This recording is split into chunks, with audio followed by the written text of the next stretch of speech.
El hombre celestial del hermano Yun, capítulo 12. Dios me da un hijo y muchos hermanos. Sin embargo, gracias a Dios que en Cristo siempre nos lleva triunfantes y, por medio de nosotros, esparce por todas partes la fragancia de su conocimiento. Porque para Dios nosotros somos el aroma de Cristo entre los que se salvan y entre los que se pierden. Segunda de Corintios 2, 14 al 15. Después que me llevaron de vuelta a la celda, los guardias me golpearon y me gritaron: ¿Cómo te atreves a hablar y a comer hoy después que te negaste a hacerlo por tanto tiempo? Te voy a desollar vivo. Espera y verás. Salió de la celda dando un gran portazo a la puerta de hierro. El líder de la celda me insultó: Eres un mentiroso. Fingías estar a punto de morir cada día. Yo me encuentro bien en la cárcel a pesar de haber matado y violado a mujeres. Viniste a la prisión por creer en Jesús y estás muriendo como un perro enfermo. Otro de los prisioneros era musulmán y me dijo gruñendo: ¿Cómo te atreves a predicar a Jesús en contra de las leyes de nuestra nación? Mereces que te maten. La ley celestial juzgará cerdos como tú. Todos los prisioneros sabían que yo estaba muy débil y necesitaba que me llevaran a todas partes. No me habían oído decir ni una sola palabra durante semanas, pero cuando oí estos insultos, el Espíritu de Dios vino sobre mí.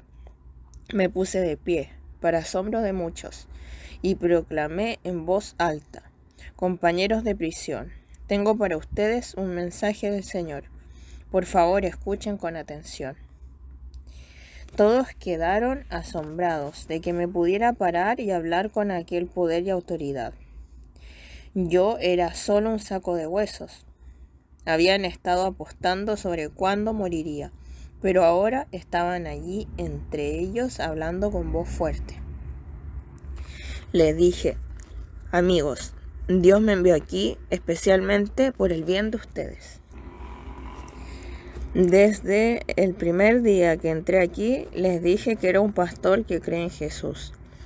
La primera noche les canté un himno y les hablé de la salvación por medio de Jesucristo.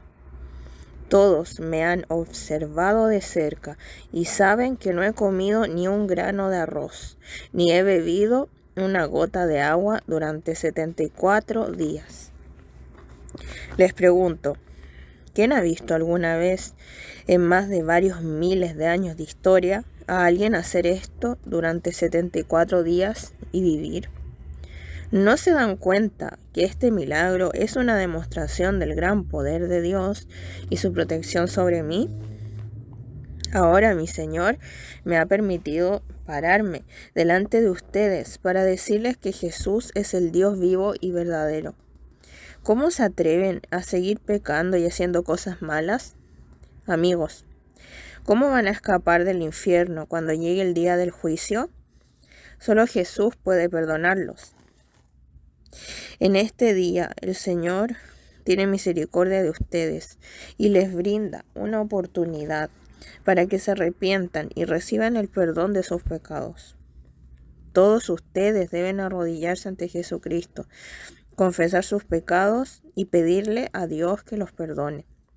¿De qué otra forma escaparán del castigo del infierno? Después que dije esto, fue como si cayera una bomba sobre los hombres. No sabían qué decir. El líder de la celda fue el primero en caer de rodillas. Clamó diciendo: Yun, ¿qué debo hacer para ser salvo? Los otros prisioneros también se arrodillaron, incluyendo al musulmán. También preguntaron: ¿qué debemos hacer para ser salvos? ¿Cómo podemos recibir el perdón de Dios? Cada uno de estos hombres, tan endurecidos por el pecado, recibió al Señor Jesucristo, arrepintiéndose de sus pecados con muchas lágrimas.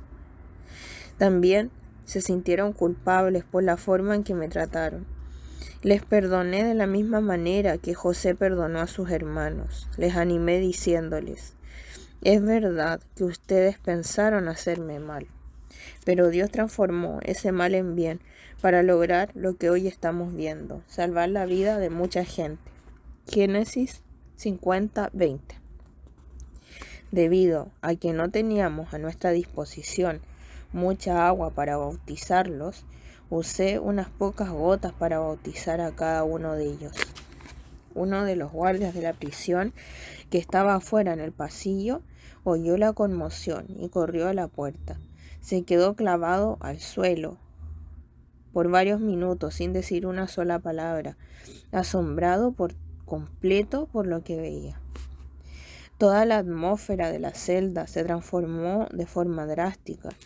Estos hombres, endurecidos por el pecado, tenían ahora corazones tiernos. Su lenguaje y comportamiento cambiaron por completo.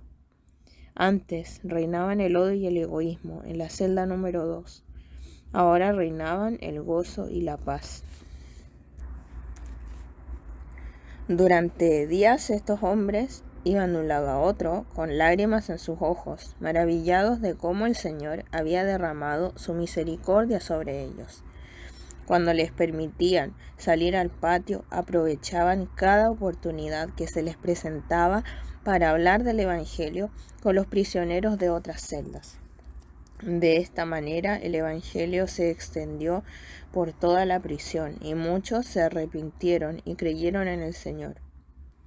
Por la gracia de Dios, ahora me dio una nueva tarea: discipular a los nuevos creyentes en la prisión. Por este tiempo le llegó al hermano Fu el día de salir libre de la prisión. Escribí un mensaje en un trozo de papel de baño y le pedí que se lo entregara a Delin. La desafié. Lo que te está pasando es el camino de la cruz. ¿Dedicaste de verdad tu vida a Jesucristo? ¿Permanecerás fiel al Señor? También le escribí un poema. Nuestros cuerpos se vuelven cada vez más viejos y débiles. Nuestros amigos y familiares son cada vez menos. El camino por el que vamos nos resulta cada vez más difícil. Pero tú debieras obedecer de todo corazón la voluntad del Señor, porque eres su hija amada. Después de nuestra boda, Delin y yo pensamos tener un hijo, pero en ese tiempo la policía pegaba carteles con mi foto y mi nombre por todas partes, así que no tuvimos la oportunidad de pasar mucho tiempo juntos. En una ocasión, antes de mi arresto, pude ir a la casa sin que nadie se diera cuenta y mi esposa concibió durante esa visita. Poco después me arrestaron. Una noche en mi celda recibí un mensaje claro del Señor. Vi a mi esposa feliz y sosteniendo en sus brazos a un niño. Se me acercó y me preguntó con amabilidad: ¿qué nombre le pondremos a nuestro hijo? En mi sueño tomé al bebé en mis brazos y enseguida me vino a la mente un pasaje de las Escrituras, cuando Abraham le puso a su hijo el nombre de Isaac. En el sueño le dije a mi esposa: se llamará Isaac. Ella sonrió gozosa y se llevó al niño. Cuando desperté, no pude dormir de nuevo. Seguí pensando en lo que acababa de ver. A la mañana siguiente, el 19 de abril de 1984, mi familia vino a la prisión para darme la buena noticia. Un guardia me habló con franqueza. Jun, su esposa, ha dado a luz un niño. En unos días su familia va a tener una celebración. Aquí tiene un papel y un bolígrafo. Su esposa quiere que le ponga el nombre al niño. Me acordé enseguida del sueño en la noche anterior. Le di las gracias al guardia y escribí: se llamará Isaac. Luego escribí las siguientes palabras para mi hijo: a mi querido hijo Isaac, cuando naciste, tu padre estaba en prisión por causa del nombre de Jesucristo. Hijo, no sé si viviré para conocerte. Los padres desean el éxito de sus hijos, pero tu padre solo desea que tú sigas y ames al Señor Jesús. Isaac, Siempre confía y obedece al Señor y crecerás para ser un hombre de Dios. Tu papá. El guardia de la prisión examinó la nota y dijo: aquí no hay nada relacionado con su caso, así que tomó el papel y bolígrafo y entregó el mensaje a mi familia. Delin escribió: al poco tiempo de nuestra impresionante visita a Jun en la prisión, di a luz a nuestro hijo. Esto fue en sí mismo un auténtico milagro. La partera que me ayudó a dar a luz a Isaac dijo que esa era la primera vez que había visto a una mujer dar a luz sin dolor. No miento al decir que no sentí ningún dolor. Fue un don de la gracia de Dios. Unos días antes del alumbramiento me dijeron que fuera al hospital y tuviera un aborto. Los de la Comisión Estatal de Planificación Familiar del gobierno me dijeron: su esposo nunca va a salir de prisión. Piensa en usted y no permita que este niño venga al mundo. Me ordenaron que regresara al cabo de unos días para que me facilitaran un aborto. Me quedé horrorizada. No estaba dispuesta a consentir en un aborto, por supuesto, pero si no volvía a la clínica, me buscarían y me obligarían a abortar a mi bebé. Hablé de lo ocurrido con mi madre y con los hermanos y hermanas cristianos. Ellos oraron con fervor y le pidieron a Dios que me ayudara en mi situación. El Señor respondió sus oraciones. De repente, di a luz 2 meses antes de que el gobierno tuviera la oportunidad de hacerme abortar. Cuando los de la Comisión Estatal de Planificación Familiar vinieron a verme para saber por qué no había acudido a la cita en la clínica, allí estaba yo, sentada en una silla, sosteniendo a mis hijos en brazos. Ya no había nada que pudieran hacer. Envié una nota a la prisión notificando a Jun el nacimiento de nuestro hijo. Él me escribió de vuelta: se llamará Isaac. El Señor le había mostrado en un sueño cuál sería el nombre de nuestro bebé. Este tiempo fue muy difícil. Enfrentábamos una pobreza extrema. La policía vino a nuestra casa y confiscó todo lo que pudiera ser de valor: cazuelas, ollas, sartenes, muebles e incluso nuestras ropas. A la madre de Jun y a mí no nos quedó otra opción que la de trabajar en los campos. De no hacerlo así, nos habríamos muerto de hambre. Ella ya tenía 60 años, pero se conservaba fuerte y con buena salud. Solo una semana antes de que diera a luz a Isaac, unos bondadosos hermanos y hermanas viajaron más de 100 kilómetros para ayudarnos a mi suegra y a mí a trabajar en los campos. En nuestra zona, solo unas pocas mujeres mayores trabajaban fuera de casa. Era tarea propia de los jóvenes y fuertes. Sin embargo, cuando estos ayudantes visitaron mi hogar, vieron a la madre de Jun trabajando en los campos todos los días, soportando la carga. Esos amigos nos recogieron el trigo y lo ataron en gavillas. Luego lo dejaron a los lados del camino, en vez de llevarlo a nuestro almacén. Después que se fueron, se formó una tormenta, así que la madre de Jun echó a correr para entrar el trigo antes que llegara la lluvia.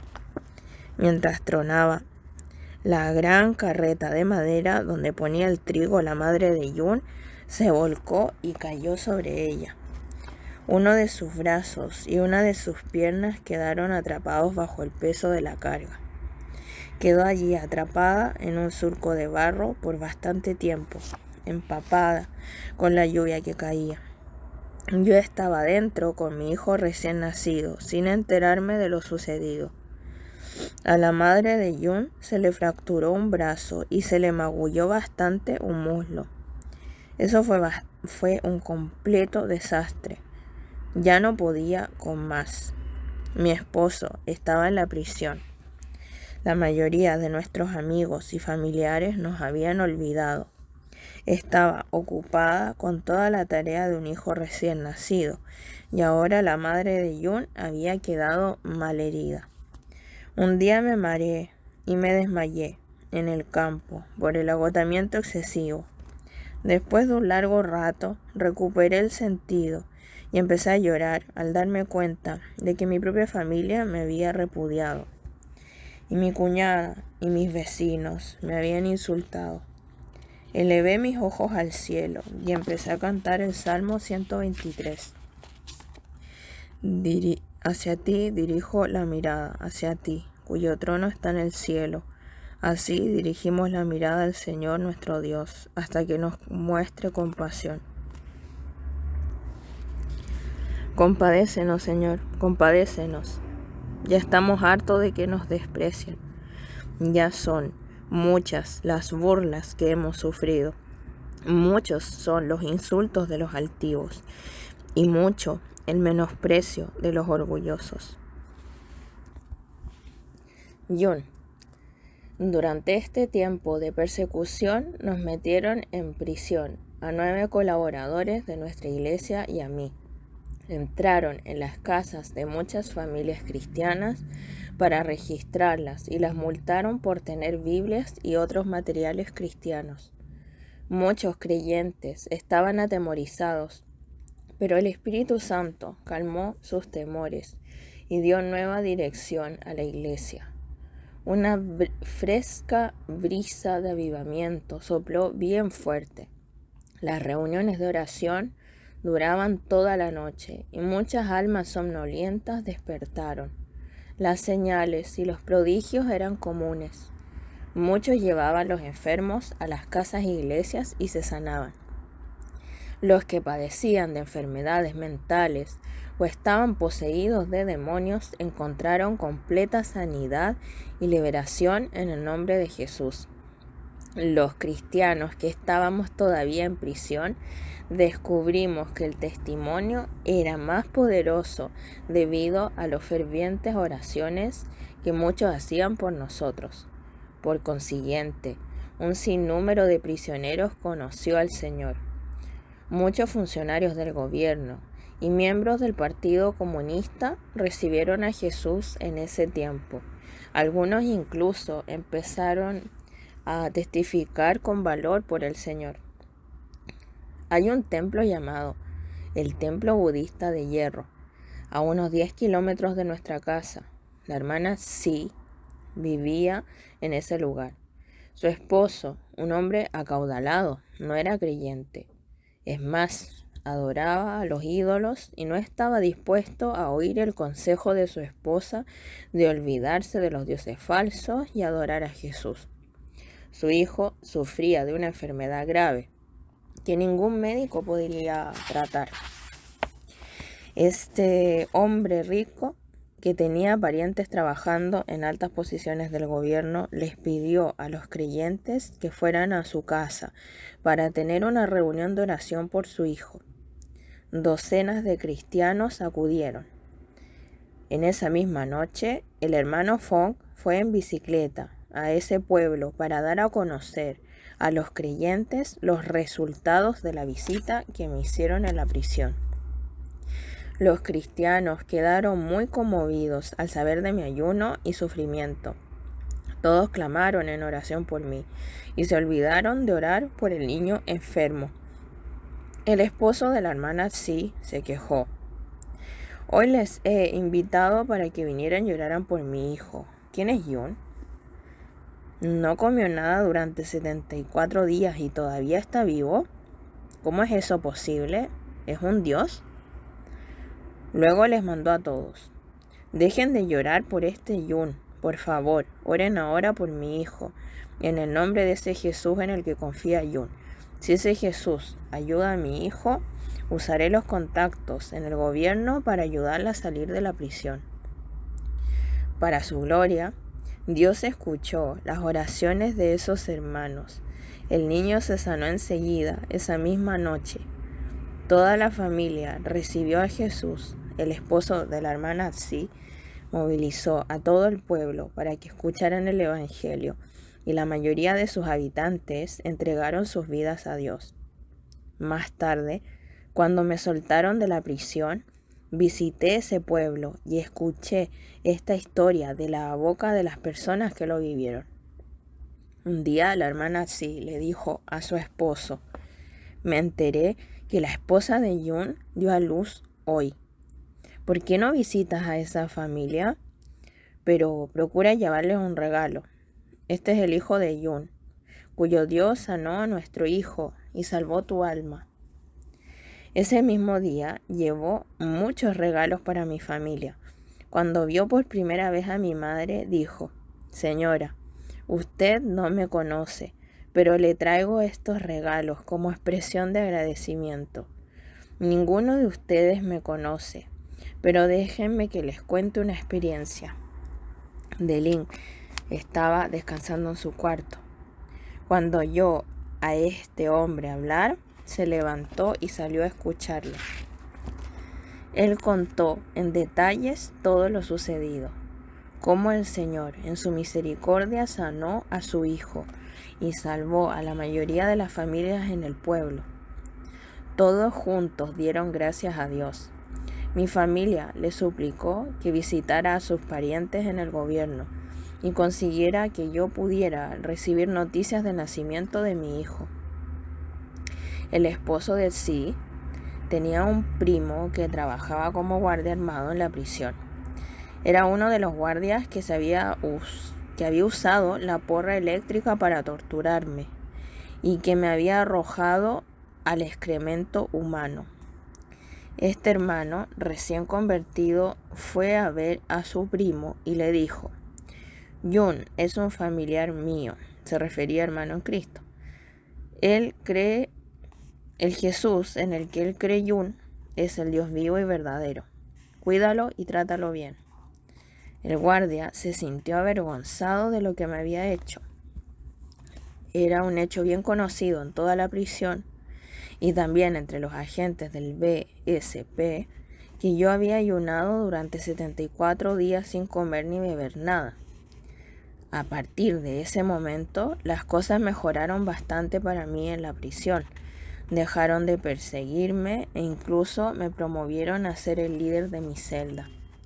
El nacimiento de Isaac trajo esperanza y gozo para mi familia y trajo la luz del sol a nuestras vidas en medio de un año muy oscuro.